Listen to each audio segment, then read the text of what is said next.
In the verification step, we check if we have solved the mathematical model correctly. And so here are the checks that we can do. First, we check that the solution agrees with the mathematical model. So we look at the boundary conditions as well as the physics in the mathematical model.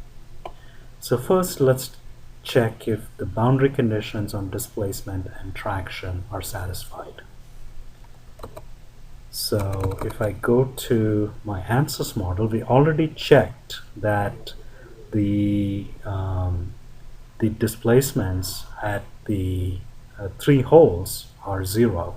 So that matches the displacement boundary condition. Now this is a free surface, and so we expect the normal as well as the tangential traction on that surface to be 0. Now somewhere in the middle of the crank, the normal traction is aligned with the y direction. So over there we expect sigma y to be 0 or very small. So let's check that. So let me add an object for calculating sigma y. So I'll just say duplicate without results, and I will rename it as sigma y, and so I want the stress along the y direction, and I will say evaluate all results.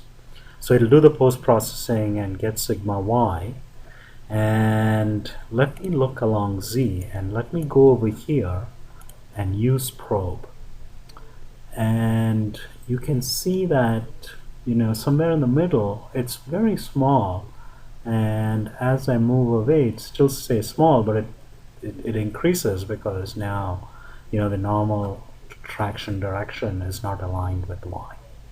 So that spot check seems to work out. We can also, so if I just go to the isometric view and go to where the force is applied, so on this surface highlighted in red, we are applying a traction that's equal to the force value divided by the surface area of that hole. So the stresses at that hole should match that applied traction. So let's check that.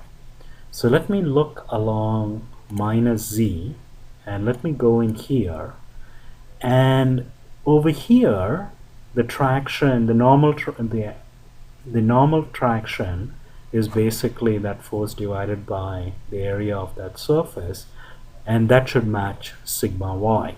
So let's see what the sigma y value is. So probe, and this is around 540 psi, and here it's around 540, okay, minus. So here it's tensile, here it's compressive, which is what we expect, because here the traction is like this, here the traction is like that. So that should be equal to the force divided by the surface area. The force we know is 100-pound force. Let's get the surface area. So if I go back to the isometric view and go to geometry and select that surface, so I'll click that and click that, and here it tells me the surface area. So if I double click on that, it tells me that the surface area is little below 0.2. So then the traction there is 100 divided by 0.2, around 0.2, around 500 psi, which is what we got. So that spot check also seems to work. Okay, so the boundary conditions the spot checks on the boundary conditions seem fine. The next we check if the physics in the mathematical model is satisfied, and the physics is equilibrium. So which means that we have to check if reactions balance the applied load. So let's do that. Now the reactions are going to be where we are constraining the model, so we can get the total reaction by going to solution, saying probe force reaction, and and fix support. So that's going to add the reactions at all the nodes that comprise those surfaces, and it'll give us the total. And then I will say right click and say evaluate all results. So it did that post-processing, and we can see that in the X and Z directions it adds to very low values, so that's essentially 0, and in the Y direction it's minus 1000 pound or minus 100 pound force, which balances the applied load. So it looks like that check is also fine. Next, we check that numerical error is acceptable.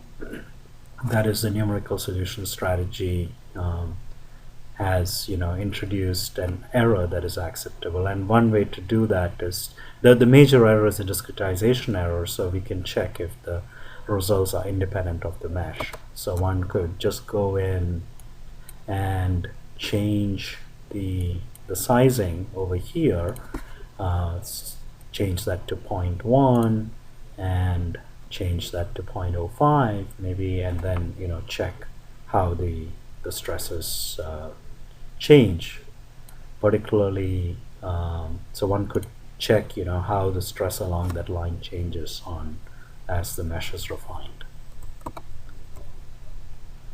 And then the last aspect of verification is to check the comparison with the prior hand calculations for bending stress and maximum displacement. And here is a summary. So the bending stress at A is within about 10% of the hand calculation, and the maximum displacement is from ANSYS is in the range predicted from the hand calculation. So that check also seems good.